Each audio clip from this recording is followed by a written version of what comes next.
All right, welcome back to the channel. It's your boy Fanon, and in this video, we're going to be in the 147-pound division.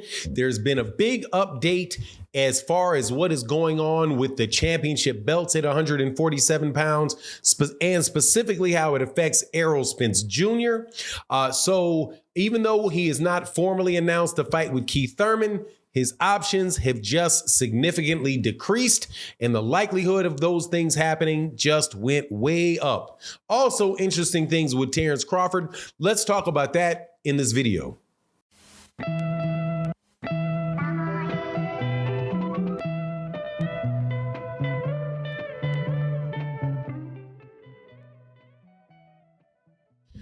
All right, welcome back to the channel. It's your boy Fanon, and in this video, we're going to be in the 147-pound division, pretty much talking about what is going to happen next in the welterweight division with Errol Spence Jr.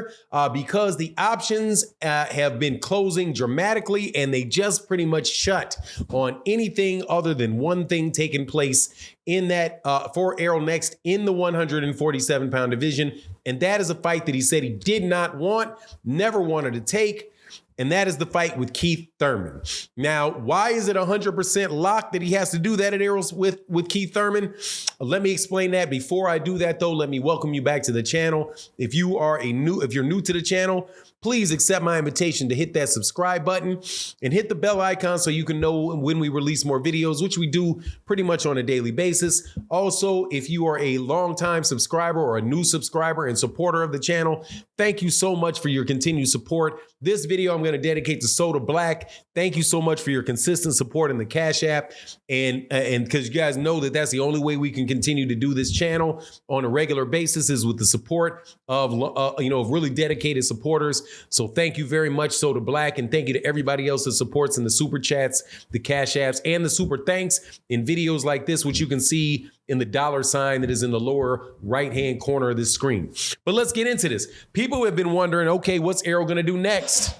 And obviously, people knew about a couple weeks ago, that the WBC ordered Errol Spence Jr.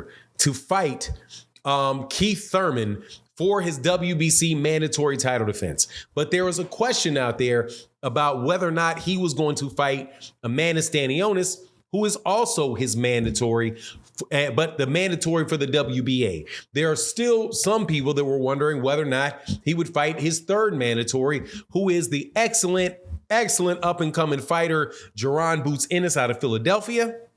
But what we have right now is I think we know what it will be if he stays in the 147-pound division, and that is going to be Keith Thurman. Now, why is that? No inside source, no calling secret people on the phone, none of that. It is straight up that the WBA made a move that eliminates one of his options, and that is the fight with Amanda Stanionis, where the WBA has ordered Virgil Ortiz to fight Amanda Stanionis next for his WBA regular title, which means unless Errol Spence Jr. decides, it actually doesn't even matter, that mandatory is now not going to take place next because the guy who is his mandatory just got a mandatory fight ordered. Also, you have, that it's not Jaron Ennis because Jaron Ennis is the IBF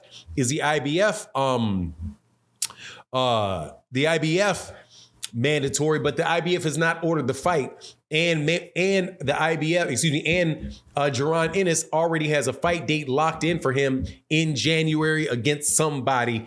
So the chances that it is that it's going to be Errol Spence fighting Jaron Ennis is almost none, right? And so what are you left with? You're left with the WBC and Keith Thurman taking place, unless Errol Spence Jr. decides that he is going to move up to 154 pounds. However, that is also not really on the table, because Errol himself said that he was going to circle the block to try to get that fight again with Terence Crawford for the undisputed title.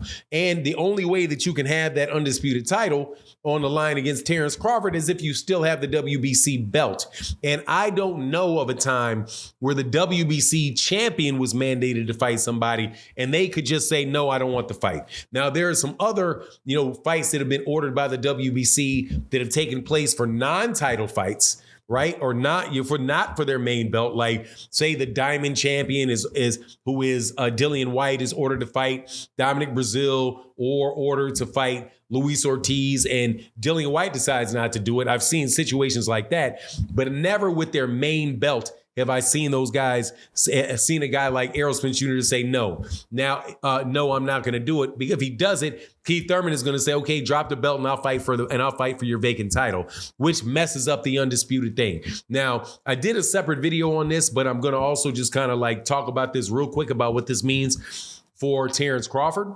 It also means that Terence Crawford's next mandatory is probably going to be Jaron Ennis and not Virgil Ortiz, because of the fact, again, that the WBA ordered a fight between Virgil Ortiz and Amanda Stanionis for the WBA regular belt. As of right now, the rankings in the WBO were the number one rated guy is Virgil Ortiz, so he's the most likely chance to be named the next mandatory for Terence Crawford. Then after that, you have Jaron Ennis, who's number 2. You have Keith Thurman is number 3, who is the WBC mandatory, right? So he's not going to be the mandatory. He already has a mandatory shot over there with for 3 belts with Terence Crawford. So pretty much Keith Thurman's not going to be available. And if for some reason he beat Errol, which I don't see happening, he would no longer be the mandatory. He would no longer be in those rankings anymore, right? So the only other option, and Conor Benn is at number 4, and Conor Benn just tested positive performance-enhancing substance, and I do believe he's got a significant suspension. So I do not believe that he is going to be next. He's not going to be next either. So that pretty much just leaves one guy only for Terence Crawford. And Terence Crawford's mandatory is going to come up due in about 4 months. And that is right around the time that, for where Jaron Ennis is going to be available for a fight again, because he's going to fight in January. That's February, March, April, May. 4 months later, boom, he's right there. If they order that, he's the only guy up there. Unless, of course, Jaron Ennis loses in his next fight.